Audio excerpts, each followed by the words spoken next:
Your first step to success with Expertrons. Well, firstly, the moment you think of doing Expertrons, you are making that step forward. You're taking a step forward. And movement is always life, right? You are keen, you're eager. You have shown that you would want to achieve, that you want to get what you set out to, and for that you have taken your first step ahead. This is a proactive stage where somebody going out, reaching out to Expertrons and saying that, hey, I need help. And that is the first sign of an individual who is eager or is aspiring to achieve something. And that is very, very important. So I feel that whoever is reaching out to, or whoever is in Expertrons, firstly, this is not a compulsion, right? It's not like something that you need to do a graduation. This is a person who's thinking, how can I make myself viable or savable into the job market? How can I make myself ready, fit, so that organizations can pick me? I mean, that is an extremely wonderful thing for a person who's reaching out to Expertrons and doing it. So first off, whoever calls me, I know that they are a winner, in the sense that they have taken the first step, that they are willing to put in their effort and resources to becoming better than what they already are. And of course, when you hear experts, when you are going through this entire process, you are making yourself better, one way or the other.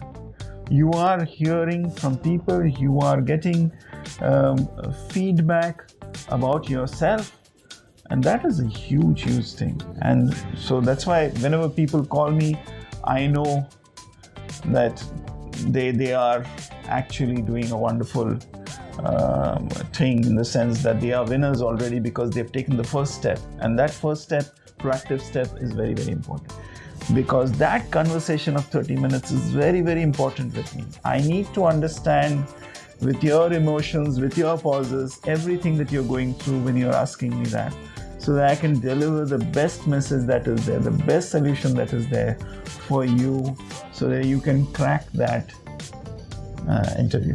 I've been working for almost 33 years. I've been a seafarer for almost 30 years.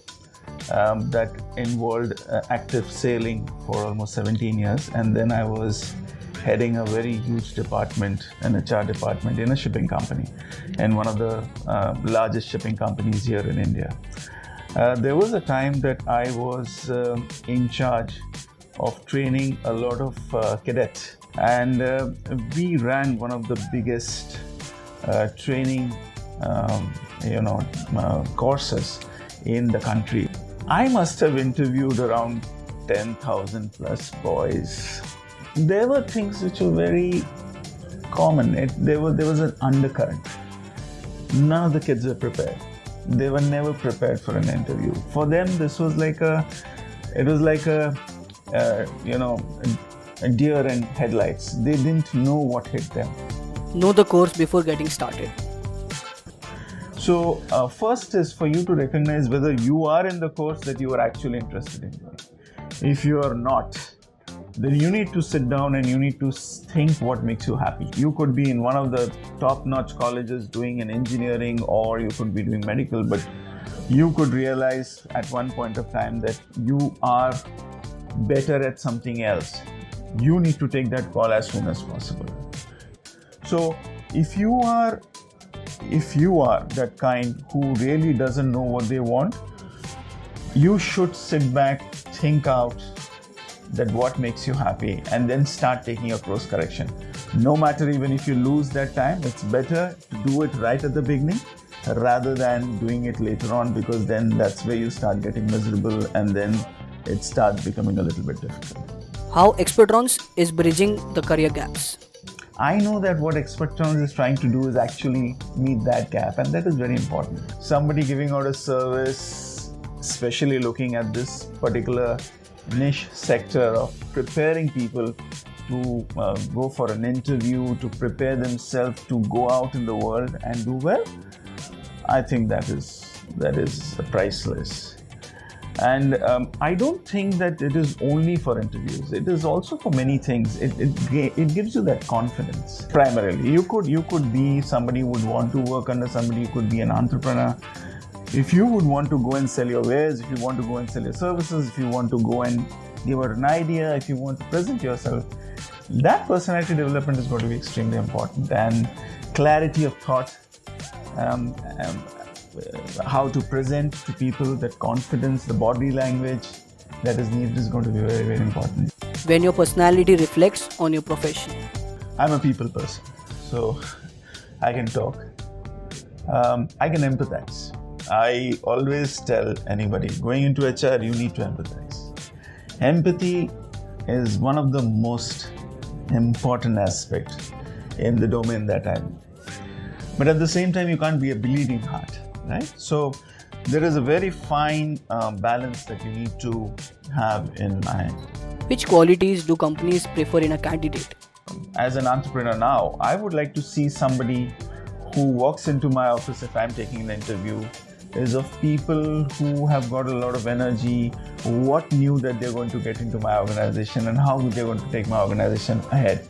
That is something that I'm looking for. And I guess every entrepreneur is looking for that. If you don't look like a person who's going to be fit for the organization, you lose 50% of the opportunity there. When you're trying to put your case forward for a job, you need to package yourself very well. And that is extremely important. What an ideal resume should look like? Some resumes are too long. Some resumes are too cluttered. Some resumes are too short. What would be the right size of a resume? I think if you're starting off, I'm sure you don't have much to fill in. But what I would like to see, there are certain things that I would like to see, is broad, a very few points as to who you actually are. Companies' challenges and significance of HR. So what is companies facing is the challenges of attracting and retaining talent. So HR becomes one of the most important things now. How do you keep people engaged? How do you match aspirations of a person who is young and wants to achieve so many things? How do they do that? And if you just leave it to the line managers to do what they have to do, that guy is an expert in his domain. He doesn't know how to handle people. He doesn't know, for all you know, he might be a slave driver. Might be kicking out people left, right and center, bringing the morale down. I mean, HR is the one which binds an organization together. He's the one who's the gatekeeper, seeing that people are coming in, ensuring that when people are going out, trying to find out why people are going out. So all these things are going to be extremely important, and they still are. I mean, they are extremely important. And for a growing organization like Expertrons, I'm sure they realize how important people are, and it is people who are going to get this company where it is, or for that matter, any company. So you could talk about sales, you could talk about marketing, you could talk about anything. Could talk about somebody coming up with a great product. Who's coming up with that great product? Who's doing the marketing? Who's doing the sales? Who's giving you those numbers? Who's taking care of the bottom line, the top line? It's all people. So if HR is not going to bind this all together, you're going to have an organization which is not going to last, or it's going to go with momentum and inertia. It's going to move ahead for some time, but then it's going to stop. Living in the world of jugadus. We are the jugadus of the world. No? Everything is ad hoc in this country. So obviously that is the beauty of this country too, that we can adjust, but there has to be some structure in everything. Whenever we are working, there has to be a structure. In the name of flexibility, in the name of being able to do everything, we do everything, and we then try and adjust and do everything. So we do not get everything done properly. We get it done eventually, but it is not done properly. And what is also needed is that we understand that organizations can only run if they are profitable. They cannot run to employ people. They have to run to be profitable. And it is the duty of every employee to ensure that an enterprise is profitable at all times, without thinking about anything else. That is one of the most important things that people should think and aspire for here. If you're in the working profession, if you're in a business, the same thing applies to you for services that you're giving to somebody else. Moving ahead is the mantra. We always require people to push us.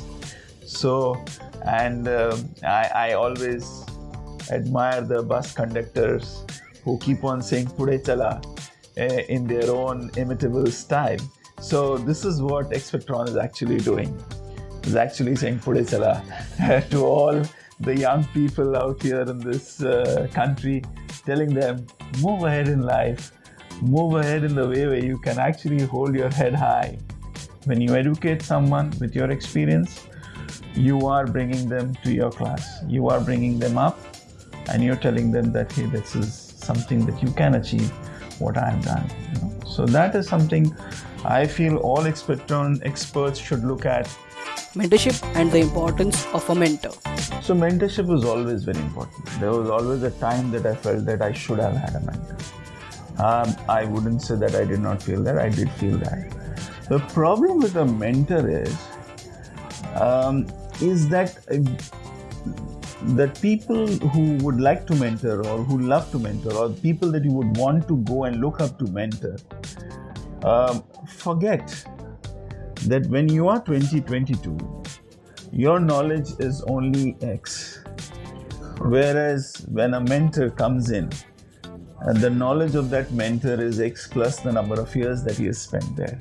Somebody comes to me for a consultation, I would like to tell them what are the things that they can do, how they can make it correct, how they can do it right from the beginning, so that they don't have to face those challenges that we had faced. But at the same time, I know that there are new challenges that had to be faced, and COVID is something which is unimaginable. I mean, I don't know what I would have done if I were a college student just getting to graduate then. How does it feel to be an expert?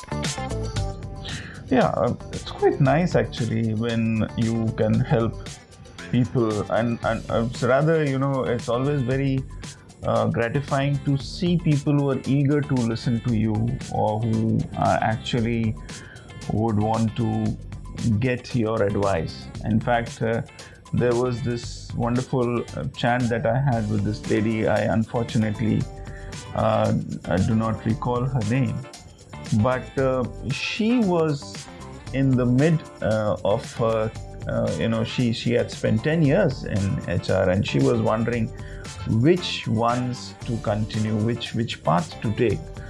And I just spoke with her, gave her my lowdown about what I felt would be the future, and that just helped. And it is very gratifying to see that you can actually make a difference to people. I mean, you can, you always have people around you giving advice, but when it comes from an expert, you always want to hear it. So it becomes easier for us to penetrate the thought process of a young individual who wants to make some career choices or would want to, crack an interview. So that helps.